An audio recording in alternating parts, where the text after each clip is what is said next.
Voici l'homme dont beaucoup rêvent de prendre la place. Jacques de Salengre, le député d'hiver gauche de Tergnier, ne se représente pas.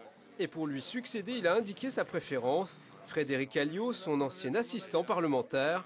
Ce dernier estime être le plus légitime pour devenir le nouvel élu. Tous les citoyens et concitoyens que je rencontre tous les jours à l'occasion de cette campagne me confortent dans cette idée. Je pense qu'il y a aussi la volonté d'incarner la continuité de Jacques de Salengre dans cette circonscription où son influence est encore très forte. Une légitimité que lui conteste Marie-Françoise Bechtel. La numéro 2 du MRC de Jean-Pierre Chevènement tente de réussir son parachutage dans l'Aisne, avec un atout, le soutien officiel du Parti Socialiste. Mais même au PS, cela ne plaît pas à tout le monde, alors le Tché lui-même doit venir marteler le message.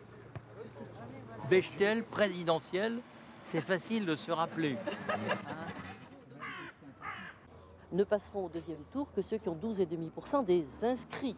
Et donc, ça suppose qu'il y ait 20% de votants pour le premier candidat de gauche qui doit arriver. C'est naturellement le candidat du Parti Socialiste qui fait en relatif le plus de voix. C'est donc moi. Mais encore faut-il que ces voix se portent bien sur le vote utile. Le vôtre. Le mien. Le mien parce que je représente la majorité du président Hollande et que toute autre étiquette, il faut le savoir, est falsifiée. Allez, en route.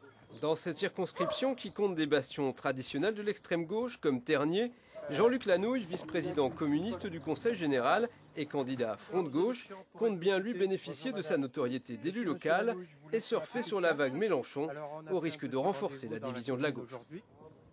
Moi, je porte évidemment un message à la fois d'ampleur nationale, avec des idées qui ont été exprimées durant la campagne des présidentielles par le candidat du Front de gauche.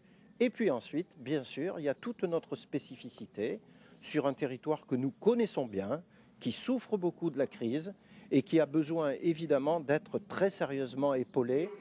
Isabelle Létriard, conseillère régionale villiériste, investie par l'UMP, compte bien elle profiter de la multiplication des candidatures à gauche. Son but, lui ravir cette circonscription qu'elle détient depuis 15 ans sur le thème du renouveau. C'est ça le problème de notre circonscription, c'est qu'elle a été tenue depuis beaucoup trop longtemps par ces puissances de gauche. En plus, une gauche qui est extrêmement divisée aujourd'hui, qui se crêpe le chignon, qui ne sait pas s'entendre. Et la gauche, malheureusement, ne sait parler que de la lutte des classes. Elle fonde toute son action là-dessus, au lieu d'aller vers l'avant. Tout cela, ce serait compté sans la présence du Front National. Dans cette circonscription, lors du premier tour des présidentielles, Marine Le Pen a terminé devant Nicolas Sarkozy. Alors la candidate frontiste Evelyne Ruel espère que les électeurs lui permettront de se maintenir au second tour et de jouer les arbitres. Ils ont eu l'expérience de la droite, ils ont eu l'expérience de la gauche.